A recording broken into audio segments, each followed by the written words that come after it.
Good afternoon everyone. Today I am going to present the experiment of communication lab in Matlab, and here we are going to generate amplitude waveform. We'll show the message signal, modulating signal and modulated wave in Matlab. As we have discussed in communication lab, we have seen the hardware implementation. Now we'll just look out to the software using Matlab.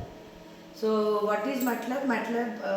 What is amplitude modulation? Amplitude modulation is the process of modulation where we will the amplitude of the carrier signal is modified with respect to message signal, and here we will just see. Let us show to the program, and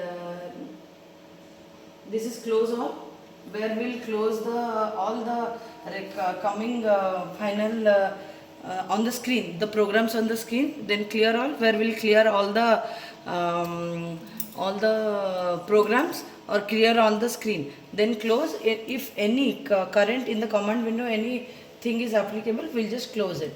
Then we are just having the generation of AM wave, where we are providing a time slot. That is, time slot is 0 to 0 is to 0.0001 is to 1. That means between 0 to 1 there are this many time of intervals are there, this many time slots are there, that is equal to 10,000 slots.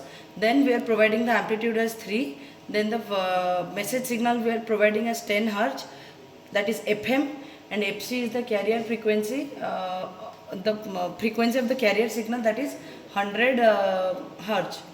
That is 100 Hz. We can take the carrier signal as in 1000 or in high frequency Hz. Okay. Then the modulation index, where we will find as Vmax minus Vmin by Vmax plus Vmin is equal to 0.8. I have given here as 0.8. One is perfect modulation, less than 1 is under modulation, greater than 1 is over modulation. As we have seen in the graph, we will just see. Then we are keep providing the message signal as sin 2 pi fmt and carrier signal as sin 2 pi fct.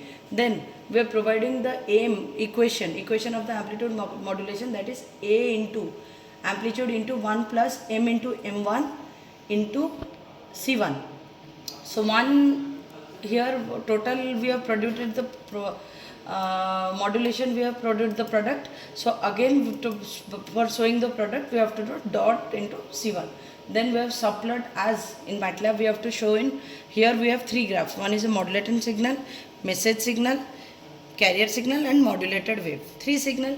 So that I have to given as 311, 312 and 313. So here the plot is given as to show the signal, that is TM, where we are providing the X level and Y level time, and Y axis are the message signal, and the title name is information signal. Then for plot subplot 312, that will the position of 3, 1, 2, 4 axes are there, and then the X level and Y level as C1 and time and C1.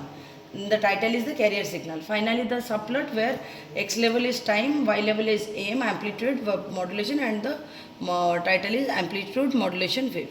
So now I am going to run the program, where we can see this is the original amplitude modulation program. Here this is the message signal, this is the high frequency carrier signal, and this is the amplitude modulation, by where the carrier signal is being modified with respect to the message signal.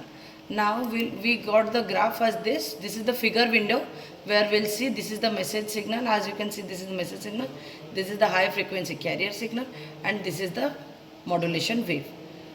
As it is underdamped, so this is the modulated wave. Finally, if we'll change the, now let me say if I am putting this as 1, let me say it will have perfect modulation. See, this is perfect modulation. Then when we had showed for 0.8, let me say, so this is the underdamped modulation. Now lastly we'll have the over modulation, where modulation index is greater than 1. So some of the things have been over modulated, means So it is means overlapping upon message and carrier signal. So this is the generation of amplitude modulation signal using Matlab. So generation of amplitude wave using Matlab code. This is the we have seen earlier. We have seen in lab equivalent in the communication lab. Now this is the software implementation using Matlab. Thank you everyone.